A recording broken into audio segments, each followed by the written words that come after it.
A draft report uncovered by BBC News shows the Post Office spent £100 million of public money challenging sub-postmasters in court, despite knowing that its defence was untrue. The document, which was written in 2017, says that losses could be caused by the Horizon IT system. Yet the Post Office continued to claim that only theft or mistakes by sub-postmasters was to blame. Well, the Post Office said it would be inappropriate to comment. Let's speak with Michael Madden, who's a solicitor who represents 30 of the Post Office workers affected by the scandal here in Northern Ireland. Michael, good to talk to you again. It's been quite the week, hasn't it? This BBC draft report that's been uncovered. We had secret recordings the previous evening that were presented to us on Channel 4 News, and all of it points to the fact that the Post Office knew, despite what it said publicly, there were people within the Post Office who were told that this actually was plausible. It was very possible that this was happening, and yet that information was withheld. How do you feel when you sit and you see both of these news articles this week? Yeah, to hear the reports, it really confirms a lot of the suspicions that a lot of people have had for a long time. I mean, this new report really is explosive material. It demolishes any notion at all that Post Office have been operating in an honest and open way. I mean, if I suppose ultimately the inquiry that's ongoing at the minute, whenever they consider these matters, if the chair does find that Post Office and senior levels of Post Office have intentionally, deliberately misled the court, deliberately withheld disclosure from prosecutions, I mean, I really do think that you're going to see prosecutions for perverting the course of justice and to come after the inquiry. I mean, it's important to remember that this draft report and these recordings all happened before this landmark case that people maybe became familiar with because it was the centrepiece of this ITV drama. And to think that people who knew this information not only spent the £100 million of public money pursuing the case, but what they put the 500 plus people through, knowing that information.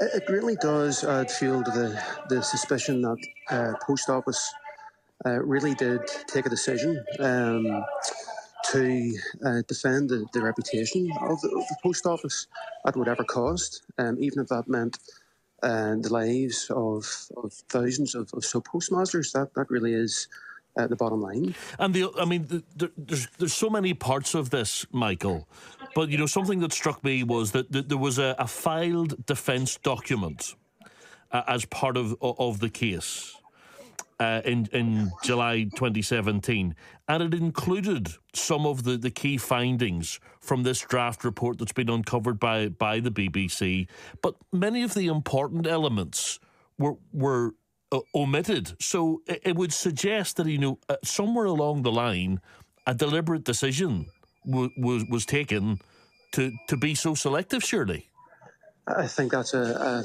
absolutely reasonable belief, opinion, because from what I've seen of the report, and it is published in full on the inquiry website now, but this Deloitte report does have warnings that, as you say, were included in the court proceedings, but kept out the damaging elements, which totally contradict some of the submissions that were made by the lawyers for the Post Office. So the scale of it is quite unbelievable. Yeah, and then you listen to some of these recordings of these conversations that are taking place the previous night, and these date back to 2013, we're told, and these are audio tapes that reveal that the Post Office and Fujitsu both knew that actually the computer system could alter the sub-postmasters' accounts, despite the fact that they were arguing the case and taking people to court, claiming that was impossible. They kept denying that fact for many, many years. There's a Post Office IT specialist in one of those recordings who reveals that he has actually told two senior Post Office executives that Fujitsu had admitted that they could access sub-postmasters' accounts secretly. And in that taped conversation, there's a forensic accountant that has been hired by the post office who tells Susan Crichton, who's a post office executive, he says in the conversation, what we're getting, Susan, not to put too fine a point on it, is confirmation that the sort of facility that was described, or the sort of capability that was described to us, actually does exist. I mean, how could that have been ignored? It's really frightening that, and again in 2013, at the time of that report, 11 years ago. 11 years ago, and that was at the time that people were being prosecuted in court. That disclosure, if that had been provided, which the post office had a duty to provide, if they had provided that, that would have stopped prosecutions. It would have stopped people going to jail. It's absolutely chilling when you think of the extent of it. I just wonder how some of the people you're representing are feeling when there's 2 days this week where they see really important pieces of evidence that may have prevented a lot of heartache for them, and they're probably sitting wondering to themselves, what else is there to come?